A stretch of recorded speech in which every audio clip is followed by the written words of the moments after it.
जय हिंद, वंदे मातरम। स्वागत है आप सभी साथियों का गेंजेड लर्निंग गुरुजी प्लेटफॉर्म में। तो बिहार टीचर एग्जाम से रिलेटेड आज आपके लिए प्रैक्टिस सेट लेकर हाजिर हुए हैं। आप लोग का एग्जाम 27 जून से होने वाला है बीपीएससी 3 का, ठीक है।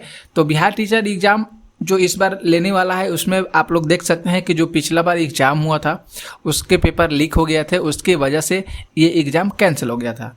अब इसका एग्ज़ाम 27 जून को होगा। इसमें प्रश्न का लेवल कुछ कठिन ही टाइप के रहेगा, आप लोग उसको थोड़ा ध्यान से देखिएगा। तो उसी टाइप के प्रश्न हम आज आपकी क्लास में करा रहे हैं। आप लोग इस वीडियो को ज़रूर देखिएगा और आप लोग के पास जो भी ग्रुप होंगे आप लोग इस वीडियो को उस ग्रुप में शेयर जरूर कर दीजिएगा, ओके।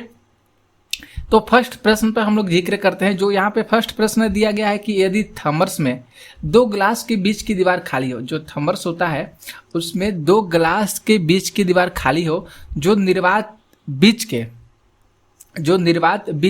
के उसमें संचरण को रोकता है। बहुत अच्छा सा प्रश्न है। तो जो उसमें संचरण को रोकता है वह संचालन संवहन रोकता है। कौन सा रोकता है? तो जो संचालन संवहन होता है वह उसमें संचलन को रोकता है, ओके।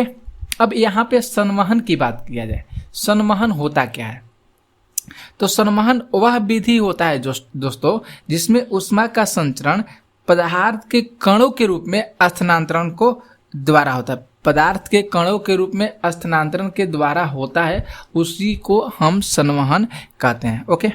प्रश्न बढ़ेंगे आगे। यहाँ पे जो दूसरा प्रश्न है, निम्नलिखित में से कौन सा मांसभक्षी पौधा है? कौन सा इसमें से है कि मांसभक्षी पौधा है? तो बी ऑप्शन को हम लोग टिक करेंगे। यहाँ पे बी ऑप्शन जो होगा सही होगा। नेपेथिन्स जो है ये मांसभक्षी पौधा हो जाएगा। जो आप लोग यहाँ पे स्क्रीन पे देख सकते हैं, जो नेपेथिन्स जो हो जाएगा ये कैसा है? तो ये मांसभक्षी पौधा हो जाएगा, ठीक है। प्रश्न देखेंगे तीसरा। यहाँ पे जो तीसरा नंबर जो प्रश्न है ध्यान से देखिएगा, किस संगीत वाद्य के 2 प्रकर्म रुद्र और विचित्र हैं? बहुत सुंदर सा प्रश्न है। तो यहाँ पे सी ऑप्शन को हम लोग टिक करेंगे। सी ऑप्शन यहाँ पे क्या होगा? सही होगा।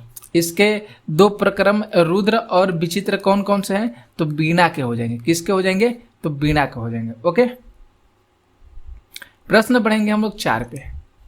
यहाँ पे जो 4 नंबर प्रश्न है, निम्नलिखित में से किस रोग में रोगाणु खुले घाव से होकर प्रवेश कर जाते हैं? रोगाणु जो होते हैं वह खुले घाव से होकर प्रवेश कर जाते हैं। टेटनेस हुआ, यक्षमा हुआ, मलेरिया हुआ, टाइफाइड हो गया। तो यहाँ पे जो ऑप्शन ए होगा, हम लोग ए ऑप्शन को विकल्प को सही करेंगे।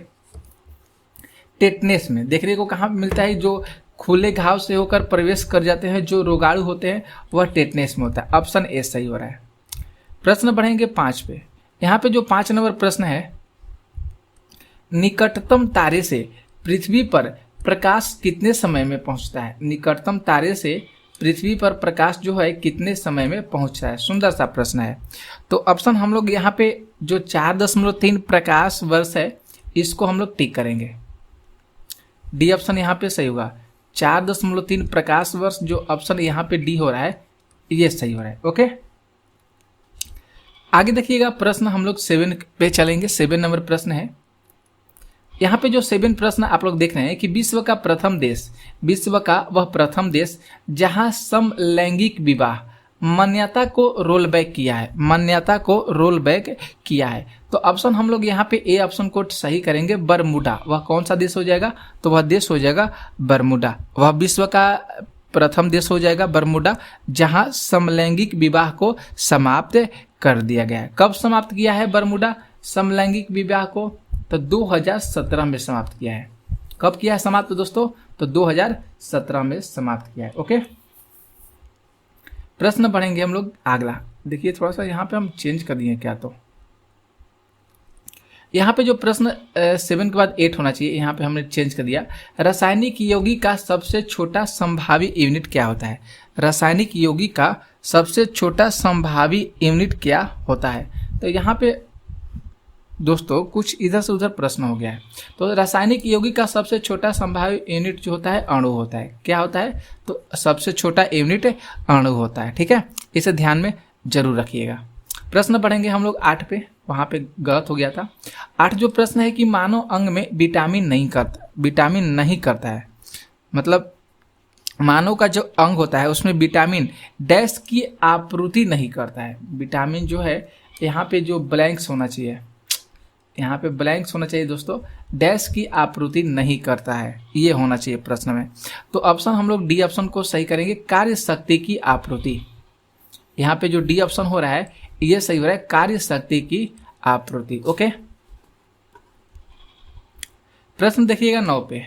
यहाँ पे जो 9 प्रश्न है कि सूची 1 तथा सूची 2 को मिलाइए और नीचे दिए गए कूट में सही उत्तर का चयन कीजिए। यहाँ पे कौन सा ऑप्शन सही हो रहा है, तो हम लोग देखते हैं। यहाँ पे जो लेपका दिया है, लेपचा या लेपचा होना चाहिए या च होना चाहिए,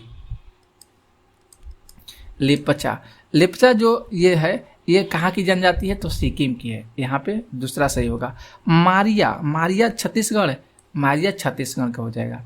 उराली जो हो जाएगा ये केरल की जनजाति है, यहाँ पे उराली जो है ये केरल की। खासा उत्तराखंड हो जाएगा, माफ कीजिएगा उत्तरांचल हो जाएगा, खासा उत्तरांचल हो जाएगा।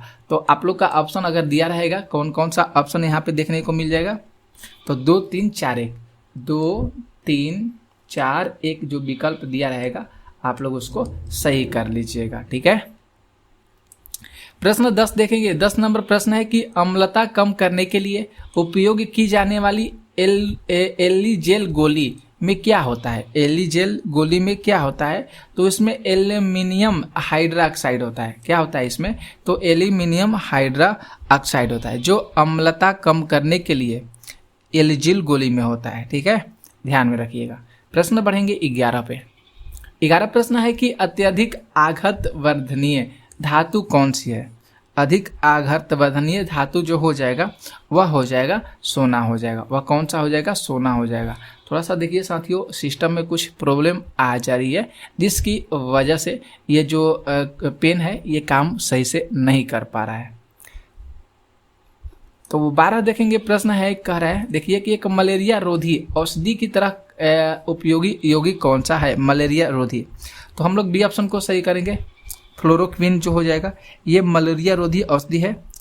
ठीक है, ऑप्शन बी सही होगा। तो दोस्तों हम ज़्यादा क्लास बड़ा नहीं लेंगे, इतना ही पे क्लास स्टॉप करते हैं, क्योंकि जो पेंसिल है लिखने वाला ये अच्छा से काम नहीं कर पा रहा है। ठीक है, तो कुछ इसमें दिक्कत हो गई होगी जिसकी वजह से हम क्लास स्टॉप करते हैं। इसके आगे ज़रूर हम क्लास लेकर हाजिर होंगे। तो आज के लिए बस इतना ही रखिए, प्रश्न 12 पर ही रोकते हैं, आगे इसके प्रश्न हम जरूर कराएंगे। ठीक है, मिलेंगे नेक्स्ट वीडियो में, तब तक के लिए जय हिंद जय भारत।